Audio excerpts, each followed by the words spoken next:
নমস্কার, আপনারা দেখছেন ইন্ডিয়া নিউজ টিভি। আপনাদের সাথে এই মুহূর্তে আমি ঈশিতা নিয়ে এসেছি আজকের বিশেষ খবর। চোখ রাখবো শিরোনামে। ব্রহ্মপুত্রে চীনের প্রস্তাবিত নদীর বাঁধ নিয়ে সতর্ক ভারত, জানালেন রাজনাথ সিং। বিজাপুরে বিস্ফোরণে শহীদ ৮ জওয়ানের মধ্যে ৫ জনই প্রাক্তন মাওবাদী।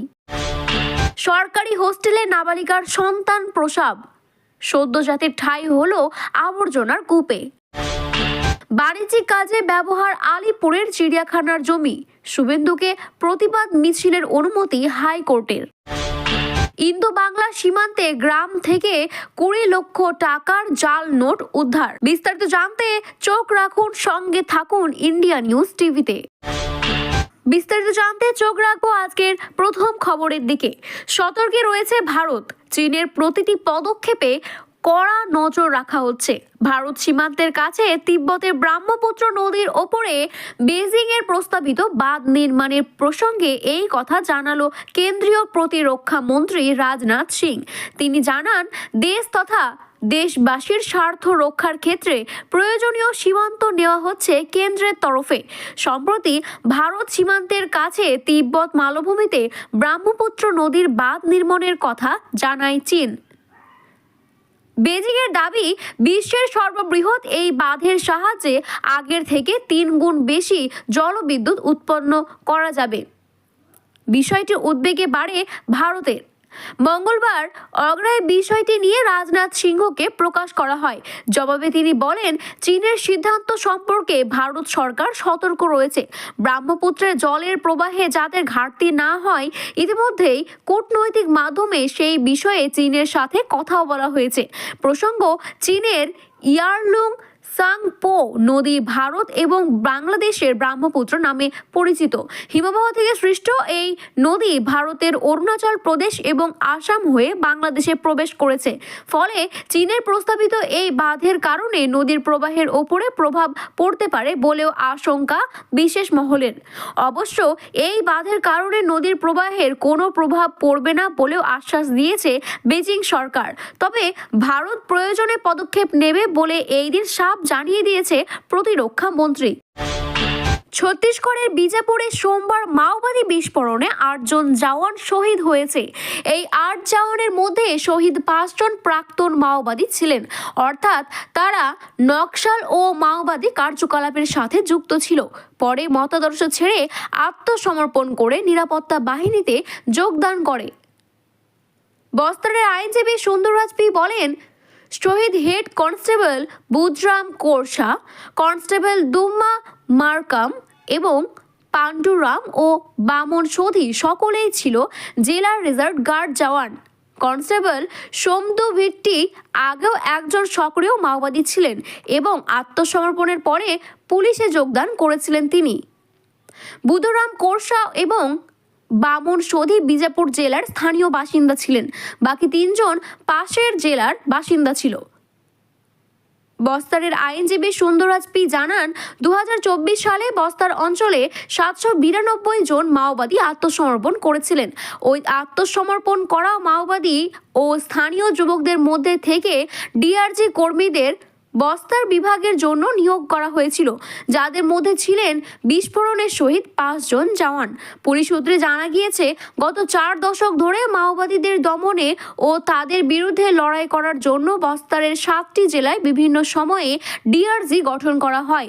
এটি প্রথমত প্রতিষ্ঠিত হয় ২০০৮ সালে কাঙ্কের এবং নারায়ণপুর জেলায়। ৫ বছর ধরে ব্যবধানে ২০১৩ সালে বিজাপুর এবং বস্তার জেলায় বাহিনী গঠন করা হয়। পরবর্তীকালে ২০১৪ সালে সুকমা এবং কোন্ডাগাঁও জেলায় বাহিনী সম্প্রসারিত হয়েছিল। পাশাপাশি ২০১৫ সালেও এই নিরাপত্তা বাহিনী গঠিত হয়।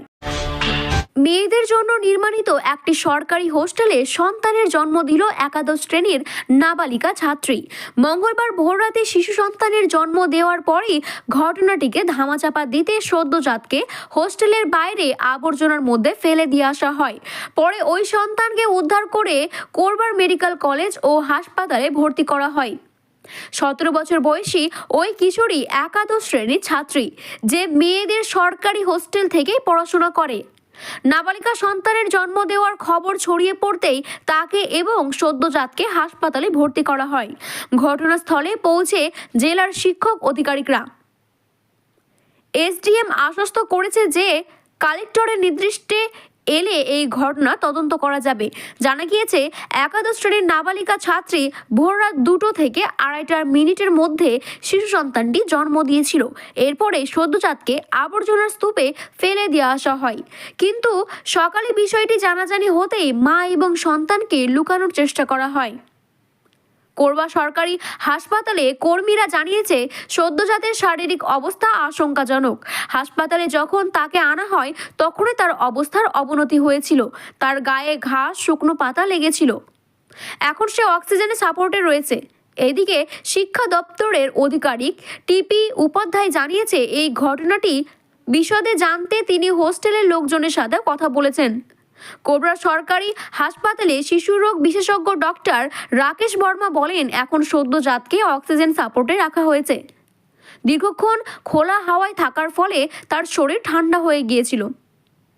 এসডিএম টি.আর. ভরদ্বাজ জানিয়েছেন, নাবালিকা সন্তান জন্ম দেওয়ার খবরটি তিনি পেয়েছিলেন।